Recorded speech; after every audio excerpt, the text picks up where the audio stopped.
Hello everyone and welcome to Plumbing School Quick Fix. If your Delta Waltec laundry or bathroom two-handle faucet won't stop dripping, this is how you repair it.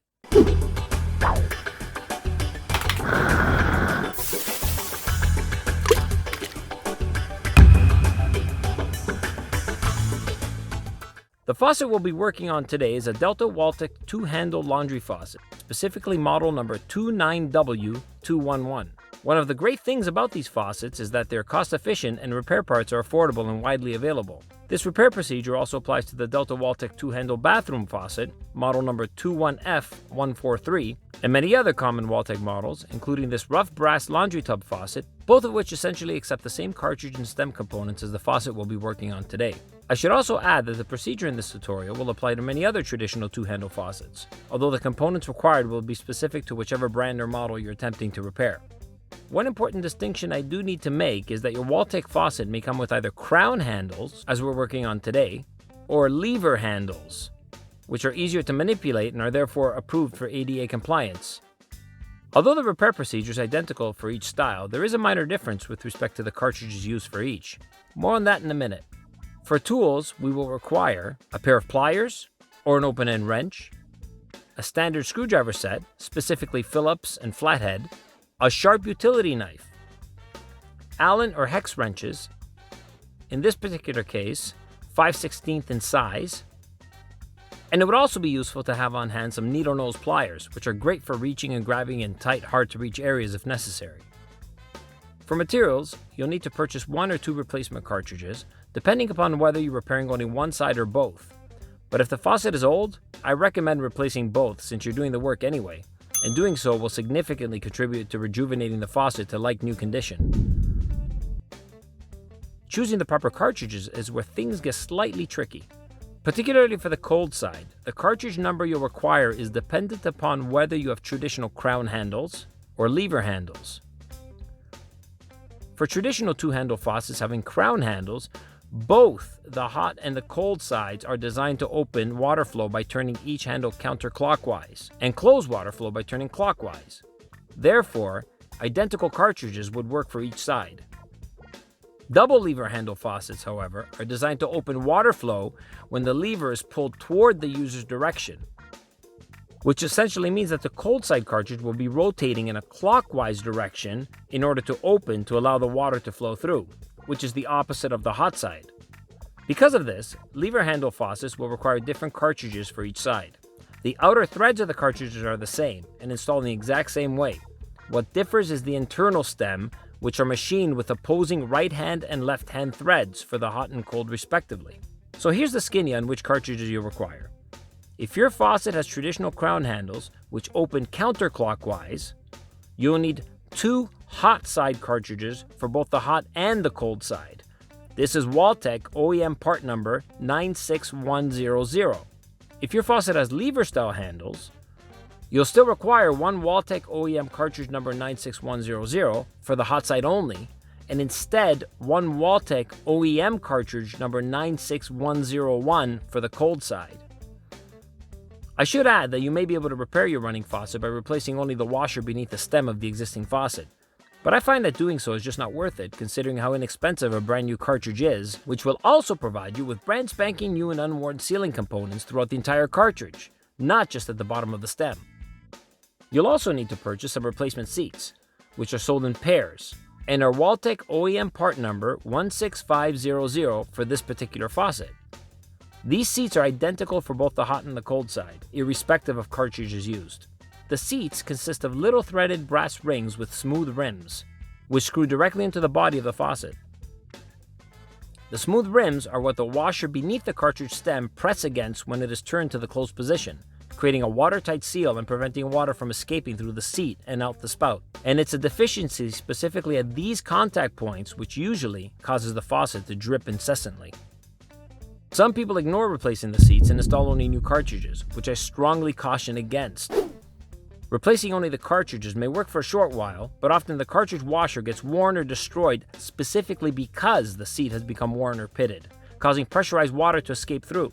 The user then compensates by tightening the handle more, which only ends up destroying and shredding up the new washer in no time.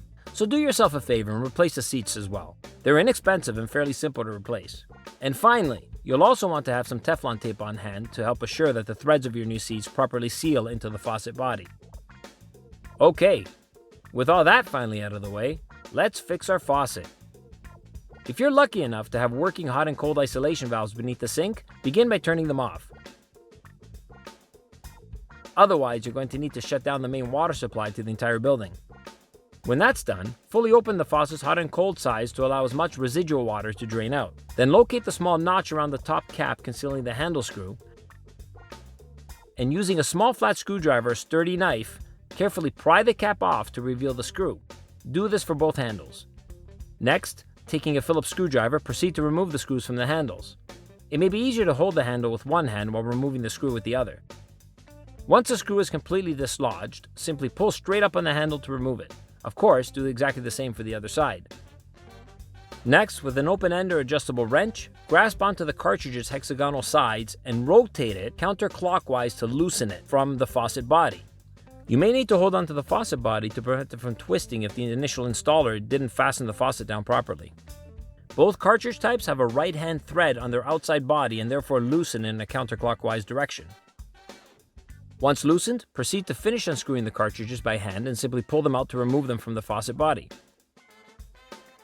Notice how the washer beneath the cartridge stem is indented and worn. The washer surface should be flat, smooth, and soft to the touch. Now it's time to get to the seats so we can replace them with new ones. Insert your 5/16 Allen wrench through the faucet's cartridge cavity, ensuring that it fully passes through the existing seat. Proceed to rotate the wrench counterclockwise to loosen the seat. You may need to use a wrench or your trusty pliers to add that extra amount of leverage required to crack the seat loose. Keep turning until fully loosened. If you find difficulty pulling out the seat with the Allen wrench, use needle nose pliers to grab it and pull it out. As you can see, there's obvious pitting and deterioration commencing along the surface of the seat, indicating wear. This is a great example of why faucet seats should always be replaced. Okay, let's repeat the process for the other side.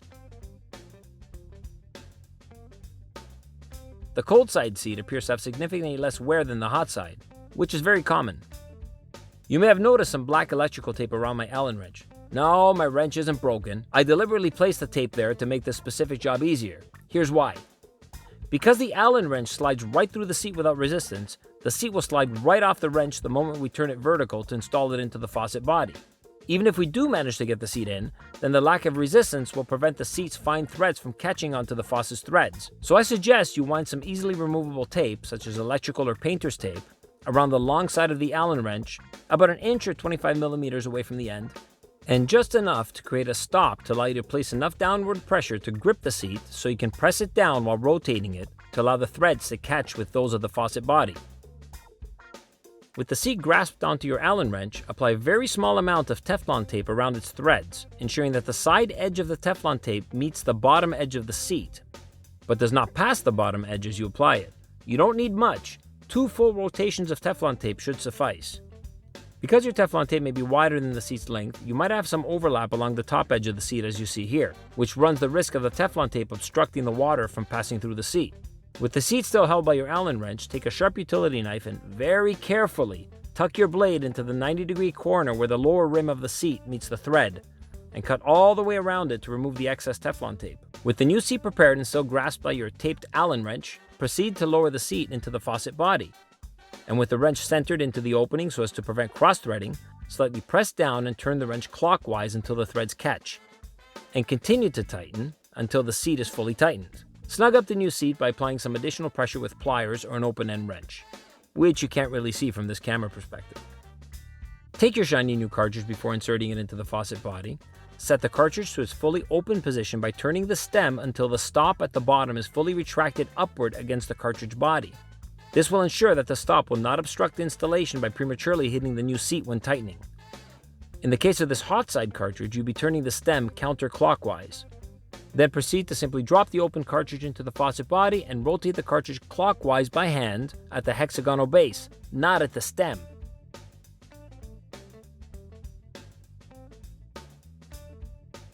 Then, with an open-end wrench, proceed to complete tightening while grasping the faucet body until the cartridge is snug.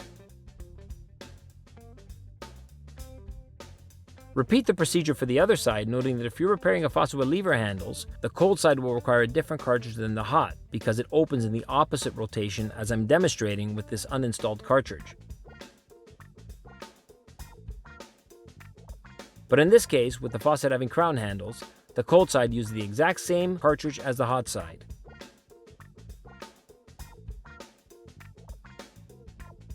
With both hot and cold sides completely repaired, replace the existing handles by simply dropping them onto the sprockets of the new cartridges.